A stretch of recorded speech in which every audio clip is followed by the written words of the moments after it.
Bienvenue à tous, merci d'être avec nous pour cette nouvelle édition de l'Africa Newsroom. Nouveau thème en ce début de semaine qui sera consacré à la communauté économique d'Afrique centrale, avec aujourd'hui un premier dossier consacré à la sécurité dans l'espace communautaire. Au programme également le sommet de l'Union africaine perturbé par le dossier du président soudanais Omar el-Béchir. Et à Madagascar, la demande des députés de destituer le chef de l'État a été rejetée par la Haute Cour constitutionnelle. Et pour nous accompagner pendant cette émission, Woutibal Koumaba, vous êtes consultant spécialisé en gestion des conflits et consultant au cabinet Nsalou Nkwa. Bienvenue. Merci Fanny. Et avec nous également nos éditorialistes, Alfred Chango, bienvenue.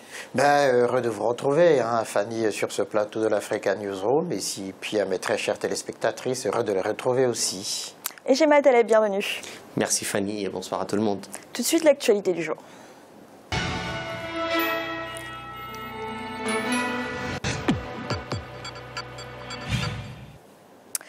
C'était la fin ce lundi du 25e sommet de l'Union africaine qui se tenait à Johannesburg en Afrique du Sud. Un sommet perturbé par le cas d'Omar el-Béchir, le président soudanais.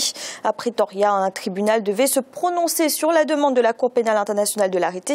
Mais le chef de l'État soudanais a déjà quitté le territoire. Lisa Siakizimana. Le président soudanais Omar el-Béchir a quitté l'Afrique du Sud.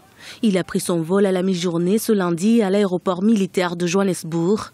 La Cour pénale internationale avait appelé les autorités sud-africaines à arrêter le président du Soudan qui était sur son territoire pour assister au 25e sommet de l'Union africaine. Il est recherché par la CPI pour crimes de guerre et crimes contre l'humanité dans le conflit au Darfour.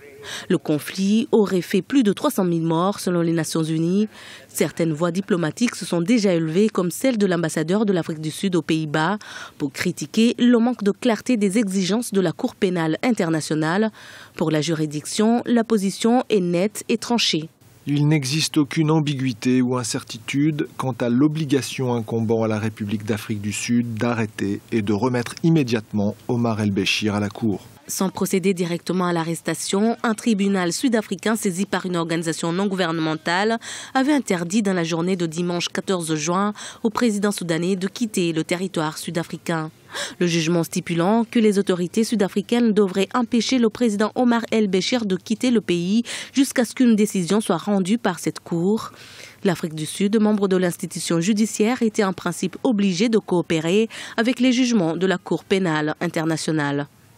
Que juristes, avocats et donc admis auprès de cette cour, je crois qu'il y a la nécessité pour les États africains de coopérer avec cette cour pour que son travail se termine dans la paix et dans la joie. Parce que si aujourd'hui les victimes voient M. Omar el-Béchir aller dans des pays sans être inquiétés, sans être poursuivis, je crois que c'est une manière pour ces pays qui ne réagissent pas à la demande de la cour de le livrer. C'est une manière pour ces pays de mettre encore le couteau dans les plaies des victimes. Cette situation reste délicate au sein de l'Union africaine en matière de justice internationale. Beaucoup de pays représentés à l'Union africaine refusent de travailler avec la CPI, estimant qu'elle ne cible que les États africains. Alfred, comment expliquer que l'Afrique du Sud, qui est signataire du traité de Rome, qui est membre de la CPI, n'ait pas arrêté le président soudanais? Déjà, ce qu'il faut dire, c'est que Jacob Zuma n'est pas très net avec des questions de droit. D'abord par rapport à l'Afrique du Sud même, et puis là, pour le coup, c'est lui qui réussit à faire fuir pratiquement Omar al-Béchir. Il a senti le souffle, n'est-ce pas, de la CPI lui passer devant le nez. Bon, évidemment, il s'est carapaté, vite fait, bien fait, mais il y a un seul président en Afrique qui avait été très clair par rapport à la CPI et puis à Omar al-Béchir, c'est l'ancien président de Botswana. Il avait dit le jour où il met ses pieds au Botswana, on l'arrête tout de suite et puis on l'envoie à la CPI. Et naturellement, il y a la haute cour en Afrique du Sud, justement, qui a condamné le gouvernement de n'avoir pas respecté le droit. Au moins d'attendre la décision de cette cour-là. Je pense effectivement qu'il y a à la fois pour l'Afrique du Sud et pour un certain nombre de chefs d'État africains, l'idée que la CPI ne peut pas se défausser de sa responsabilité d'arrestation de ceux qu'elle considère comme des présumés coupables, se défausser de cette responsabilité. Et là, pour le coup, ceux qui ont créé cette cour-là doivent trouver les moyens de contraindre, de forcer justement ou de les arrêter. Alors, si vraiment Omar al-Bashir était blanc comme neige dans cette histoire-là, il aurait pu faire comme Uhuru Kenyatta et son vice-président qui se sont présentés et puis il n'y a pas eu de preuves, ils ont été acquittés, ils sont en exercice, ils ont été élus, ils sont en exercice, ils se sont présentés et ils ont été, comment je dirais, acquittés entre guillemets, faute de preuves. Alors, Alfred le disait, la justice sud-africaine vient de déclarer que le gouvernement sud-africain n'aurait pas dû laisser partir le président soudanais. Quelle est votre réaction? Parce que le gouvernement sud-africain est soumis à une double obligation de loyauté. La double obligation, elle est d'abord vis-à-vis de l'Union africaine. C'est-à-dire que l'Union africaine a fait signer à tous les États une host agreement qui est très clair. C'est que vous devez respecter et garantir les termes les affaires de logistique, mais surtout de sécurité, d'immunité des États qui arrivent chez vous. Donc vous ne pouvez pas signer un traité international et vous obéissez à un droit interne. C'est-à-dire que l'obligation là vient d'un juge interne. Et donc les règles de droit international dépassent les règles de droit interne. Après vous me direz, la CPI est une règle de droit international, ce qui est vrai. Ça pose alors une deuxième question.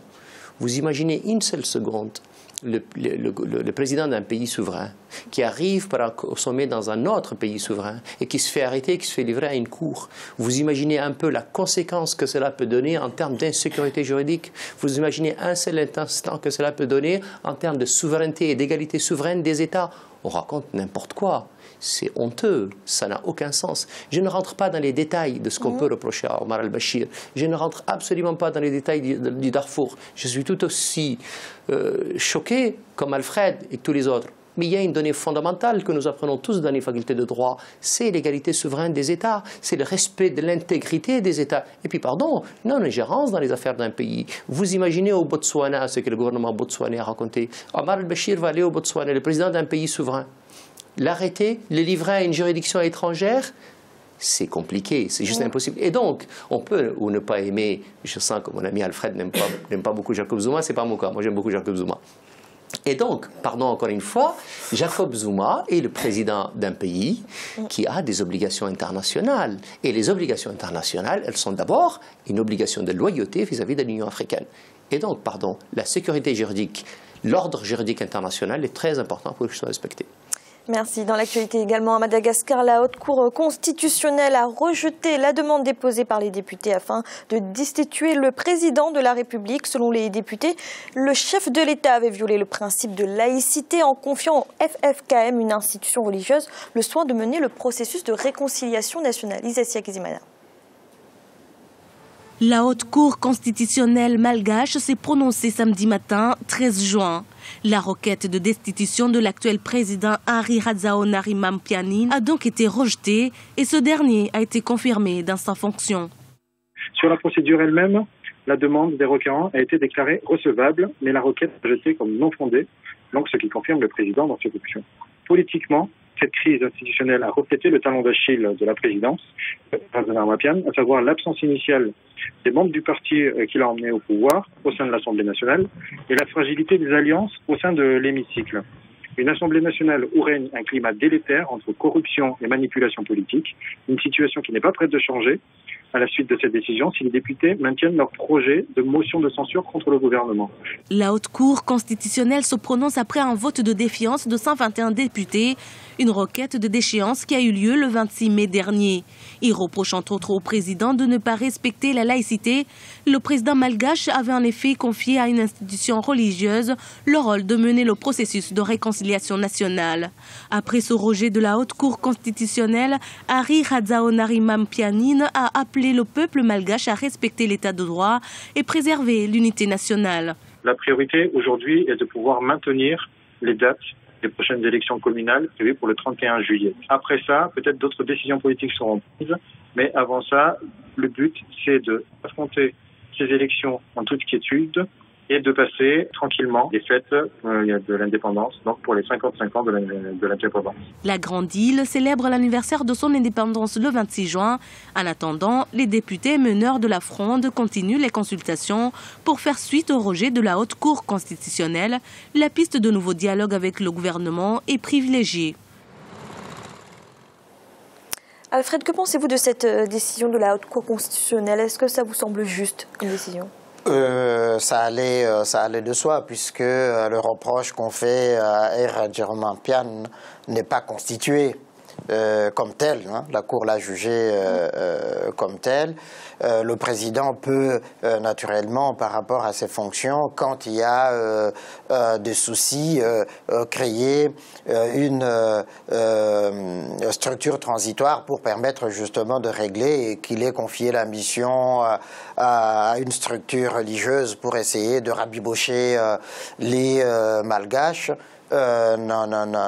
N'entrave en rien la bonne marche de la Constitution. Donc, je pense que la Cour a rendu justice, hein, en tout cas, sans se prononcer sur les arrière-pensées politiciennes des uns et des autres, mais en regardant simplement le fait de la Constitution et de ce qui était reproché au président. Mais fondamentalement, ce qui est en question, c'est la faiblesse, au fond, de l'élection du président R. Rajaramnampian. Parce qu'il n'a pas un parti politique, il a eu des alliances avec André Rajoelina, et qui sont l'ancien président, qui sont en train justement de lui faire payer son indépendance. Parce que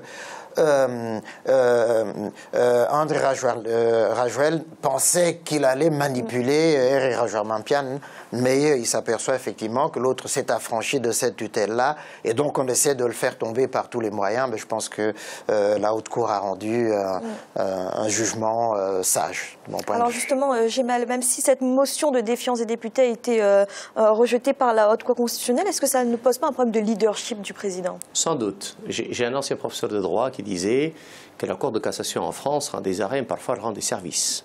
Sans doute que la Cour constitutionnelle de Madagascar rend du droit, elle rend aussi un service. Et là, en l'occurrence, elle a rendu un vrai service au président sortant. Je pense qu'elle a rendu un service à la démocratie de façon générale. Cela dit, la procédure d'impeachment est une procédure légitime.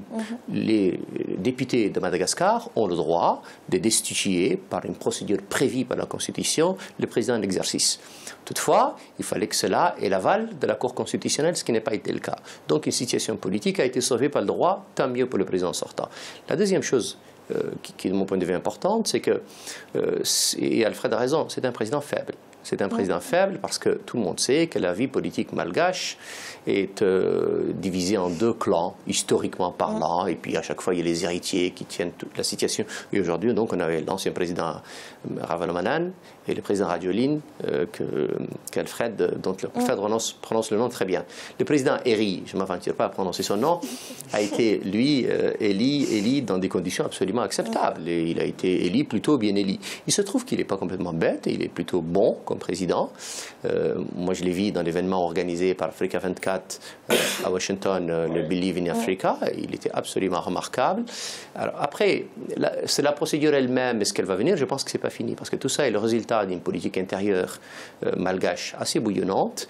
Il y a probablement ce que dit Alfred, mais enfin, il faut-il en avoir confirmation? Je n'en sais rien pour ma part. Donc, une guerre entre deux clans, écoutez, n'écoutez pas, peu importe.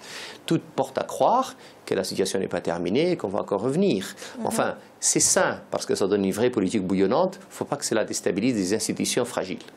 Merci, messieurs. Nous allons marquer une courte pause. Un instant, la deuxième partie de l'Africa Newsroom. À tout de suite.